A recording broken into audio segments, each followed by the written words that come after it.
The Boy Who Lived. 4 words, not even a complete sentence, a fragment, one that will prove powerful and captivating. In its original context, it's a celebratory toast where everyone raises a glass to the boy who lived. It's the title of the first chapter in an epic series. It refers to one of the most famous heroes of our time. 14 letters, 4 little words, serve as a portal to an alternate reality parallel to our own, one filled with witches, wizards, a kindly half-giant, and a villain referred to as he who shall not be named. But about that boy, the one who lived, Harry Potter, with his father's unruly hair, his mother's green eyes, and a lightning bolt scar all his own. Harry Potter, the boy who lived in the cupboard under the stairs until leaving for Hogwarts School of Witchcraft and Wizardry, the boy who took us on an amazing journey that ended in triumph and adulthood. What is it about him that is so special? In the history of storytelling, there must be thousands, hundreds of thousands of stories about boys who faced some great danger and lived. The American Indian mixed blood orphan, Zitz, in Sherman Alexie's Flight, who at 15 gets shot in the head, travels through time, and by novel's end is miraculously restored and lives. Aristotle, not the philosopher, the Mexican-American teenager who gets hit by a car, saving the boy he loves and lives. In Benjamin Science's novel, Dante and Aristotle discover the secrets of the universe. And Keck, a Sudanese refugee who witnesses the brutal murders of his brother and father, who is separated from his mother and begins a new life in the alien landscape of a Minnesota winter in Catherine Applegate's Home of the Brave. And what about girls who live? Cece, who survives meningitis and comes to terms with her deafness by reimagining herself as the titular superhero El Defo in a graphic novel by Cece Bell. Katniss Everdeen, who is made to fight to the death repeatedly, survives and becomes the face of a revolution in Suzanne Collins's The Hunger Games series. Or smart, funny Marcy Cruz, who loves girls, but who endures physical and psychological abuse at the hands of her father until she escapes and lives in Carlo Trujillo's What Night Brings. These stories all include children who live, though none of their stories have reached the height of popularity anywhere close to matching that of the boy wizard. So what is it about Harry Potter, the hero at the center of a global phenomenon? His story, imagined and penned by J.K. Rowling, has been translated into over 68 languages. That number does not include variations within the same language group, such as Brazilian Portuguese and European Portuguese. The first book in the series has also been translated into Latin and Ancient Greek, making the latter the longest published work in Ancient Greek since the 3rd century AD. Distributed to more than 200 territories, this 7-book epic has sold more than 450 million copies worldwide. 450 million. That's the approximate populations of the United States and Japan combined. How could one story appeal to so many people in so many languages, in so many different parts of the world? What could such a story teach us? And why is it worthy of study? Against the backdrop of a magical world, Harry and his friends, Hermione Granger and Ron Weasley, alongside their professors and allies, taught readers the importance of independent and critical thought, which, for example, won them extra points and Gryffindor the House Cup in the Sorcerer's Stone.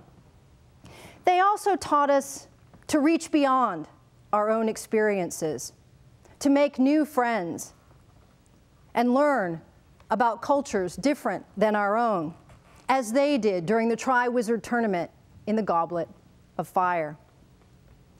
Perhaps most importantly, they conveyed the value of research and information collecting as necessary for informed decision-making, as demonstrated by Hermione Granger in every book. All of these skills are rooted firmly in the humanities and are at the moral and ethical heart of a democracy.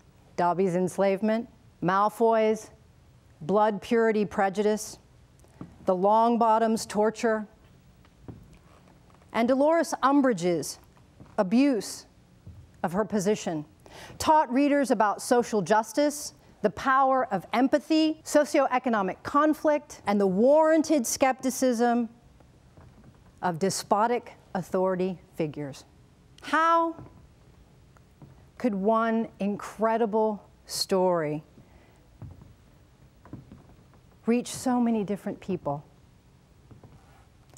This story, which has been shared around the world, across generations, languages, genders, religious beliefs, and sexualities, has had an impact on ideas about cultural acceptance, diversity, equality, and political consciousness in ways that researchers are only starting to explore. To understand Harry Potter's current place in the cultural and literary landscapes, you need to know a little something about young adult fiction. It's a genre about which people have very decided views. The baby boom of 1992 created a large population of tween readers for the new millennium and initiated the contemporary golden age of young adult fiction.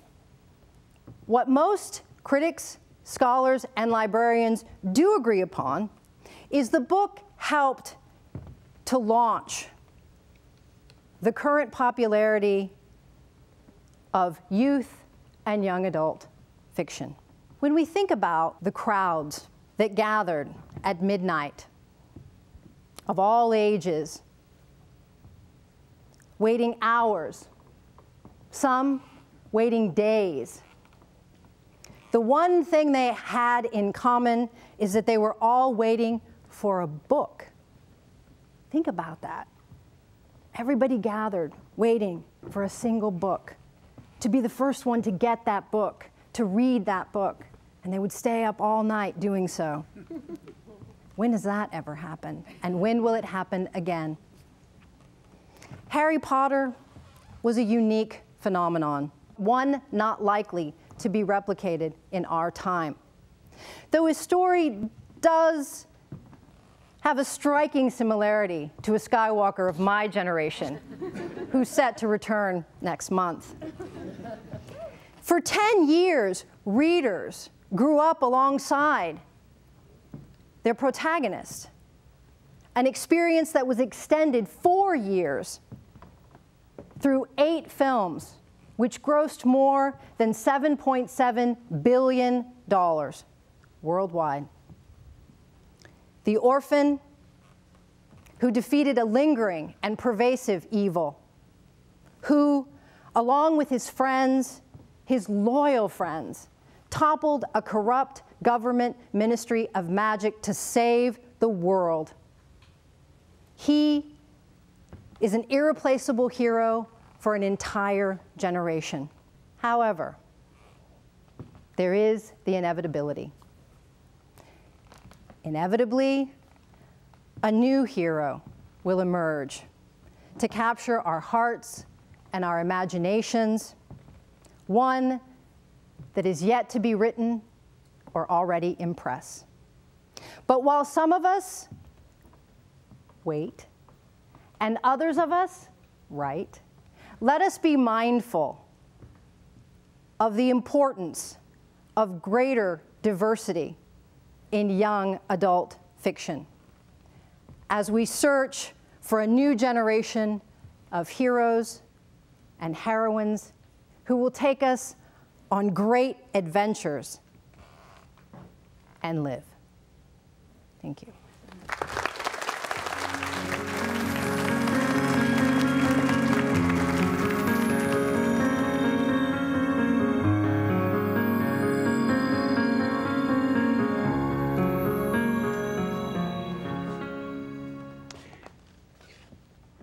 It was called the Museion in Greek, museum, because it was dedicated to the muses, and thus arts, literature, and learning. It was also called the Serapeion, that is, a temple to the Egyptian god Osiris, called Serapis in Greek. It supposedly housed the sarcophagus of Alexander the Great, after whom the city had been named. Naturally, we're talking about the Library of Alexandria, greatest treasure trove of knowledge, literature, and culture in the ancient world. While it is etched in human memory, it is now merely a dream, for it was burned to the ground. Or so the story goes. Well, of course, Clive Cussler knows where it was taken. Treasure, 1988. As does Flynn Carson, the librarian, for those of you who follow these contemporary series. But we're going to go back to the real history here for a moment. And in point of fact, we don't actually know what happened completely to the ancient library of Alexandria. The best scenario that we can suggest from the historical sources is that it was destroyed by rioting Christians in the year 391 in a violent cultural backlash against pagan monuments. Even so, we can't be absolutely sure that all the contents were destroyed at this point, and some things just kind of disappear in the mists of history. As a result, one scholar at least has cautioned with regard to all of this history that we're really talking about a library of dreams. But if we're somewhat uncertain about what ultimately happened to the library, its beginnings are even less clear. One tradition holds that it was founded by Ptolemy I, another by his son, Ptolemy II, called Philadelphus, who ruled Egypt from 285 to 247 BC.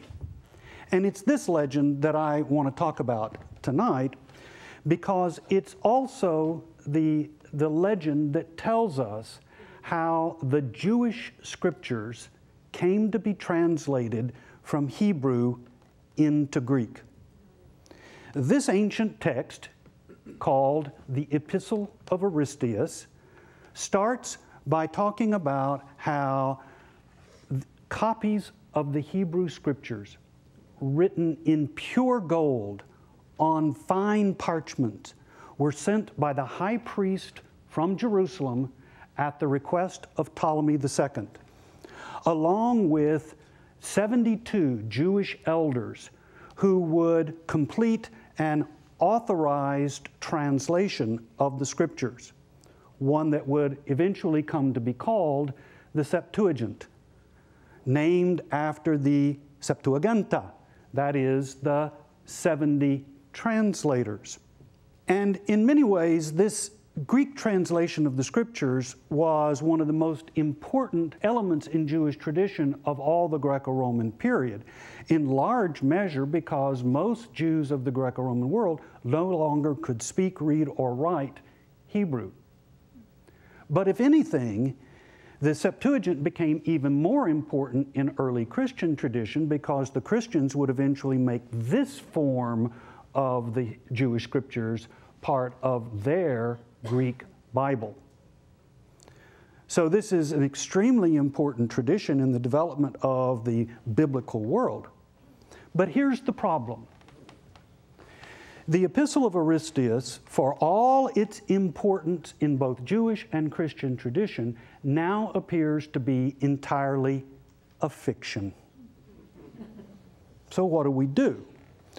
Well, as a result, it has long been dismissed in biblical scholarship as an account of how the Septuagint came to be translated. And there are lots of very good reasons why on solid historical grounds. For example, there are glaring anachronisms in Ptolemaic court history and numerous other internal problems. Nor are we sure exactly when the work was actually written. It may come anywhere from the end of the 2nd century BC and as late as the early part of the 1st century AD. That is at about the time of the Alexandrian Jewish philosopher named Philo. But as such, we are now some 200 to 300 years after the events it purports to describe. Now, over the past century, the Epistle of Aristeas has largely been ignored in scholarship for just this very reason. But in ancient literature, the line between history and fiction is very fine. And I'd like to suggest that we can, in fact, gain important historical information from what are essentially fictional texts. Now, they may not tell us anything about the events, that is, they may not provide us with facts about what really happened. Nonetheless, they can tell us a lot about the times and the circumstances of those who wrote the stories and those who heard or read them. These are the tools and the goals of social, historical, and literary critical scholarship, and they help us to understand what's really going on by discerning both what did or did not really happen and why they told the stories the way that they did. This is what I've referred to in another context as the story of the storyteller's effect. So here's the story. The letter purports to be written by a certain Aristeas, who was a courtier or advisor to Ptolemy II, writing to his brother named Philocrates. It commences when the chief librarian of Ptolemy II, a man named Demetrius of Phalerum, announces that the library will soon reach 500,000 volumes. That's a staggering number for the ancient world. But he notes that they're missing copies of the ancient law books of the Jews. And so, on his recommendation, Ptolemy then writes a letter to the high priest in Jerusalem, a man named Eleazar, requesting both official copies of the scriptures and a battery of translators. Next, Aristeas himself is selected to lead the official delegation to Jerusalem. And here he gives a lengthy description of the lavish gifts sent by Ptolemy to the high priest, and then a description of Jerusalem and the temple, and finally of the high priest himself and his glorious vestments. Here is one of the key clues to the fictional nature of the work, because much of this description is actually dependent on the wording of the Greek of the Septuagint. In other words, the story comes well after the fact of the translation. Meanwhile, Demetrius, the librarian, who was in fact a real historical character, was in reality banished from the court of Ptolemy II within only 2 years of his accession and died soon thereafter. So there's not much that we can really draw from as far as history in all of this. Next, Aristeas and his entourage returned to Alexandria and introduced the translators at court. Ptolemy then welcomes his guests by throwing a 7-day banquet, in Greek, a symposium. And each evening during the dinner, he asked some of the Jewish elders a question, one at a time, generally on the qualities of a good king, a fitting subject for a symposium. In turn, each elder, without missing a beat, delivers a witty and insightful response, in Greek no less, blending elements of Greek philosophy with hints of Jewish theology. So then, by the end of the 7th night, they've given him 72 different maxims about kingship, philosophy, and virtue. Now, in fact, this is the longest single section of the entire work. All the way through, Ptolemy laughs and applauds with each of their responses, while his court philosophers, all eminent Greeks, praise their wit and wisdom. Finally, after all of this, the 72 elders are taken to a special retreat on the sacred island of Pharos, where they stay for 72 days and then emerge with 72 identical translations of the Jewish scriptures. Well, it's not hard to see that the work is basically fictitious and that the scriptures were already known in Greek well before it was written. Nor is it really about the library after all. A big part of what has not been noticed until recently is the fact that the whole story is couched as a typical Greek personal letter. It is thus given as though it were insider information from the respected courtier Aristeas to his younger brother, presumably. In the final analysis, this elaborate fiction, or what I would now call an epistolary novel, was probably written by a Jewish author for the Jews of Alexandria in the 1st century. Its intent then becomes much clearer as an apologetic. That is, as a charming and somewhat humorous testimonial to the value of Jewish tradition and the scriptures in Greek. In more symbolic ways, for the Jews of Alexandria, the story also bridges the gap between homeland and diaspora. As a result, it sounds very much like a hero tale for Jewish youth or young adults who are negotiating their own pathways into the larger world. I could even imagine Philo himself, a Jewish Platonist, writing such a tale for his very cultured brother Alexander, who would become the leader of the Jewish community in Alexandria. He was one of the richest men in the early Roman Empire and a confidant of the imperial family. Let me close then by reading one very short quotation from the letter in a new translation. It typifies this theme of Aristeas addressing his brother with these twin ideals of virtue and learning, the hallmark of the liberal arts and the humanities, after all. Now, Philocrates, I have attempted to give you a clear exposition of this matter, since I perceive what a disposition you possess for love of learning. For I'm convinced that with your inclination toward holiness, you will all the more readily follow them. And since you possess such a love of learning for those things that are able to benefit the mind, it is incumbent upon me to share these things, surely, with all those who have the same disposition. There's our real audience.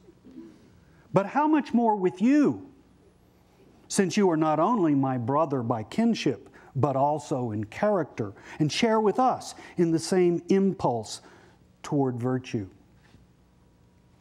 In the end, the Library of Alexandria is rather dreamlike here. It's a frame or a foil for this little morality tale. For these ancient Jews, God's holy law, instantiated in the Scriptures, and now also in their Greek translation, are the ultimate library. No wonder Philadelphus wanted copies for his library. And what greater testimonial for Jewish identity and experience. Thank you.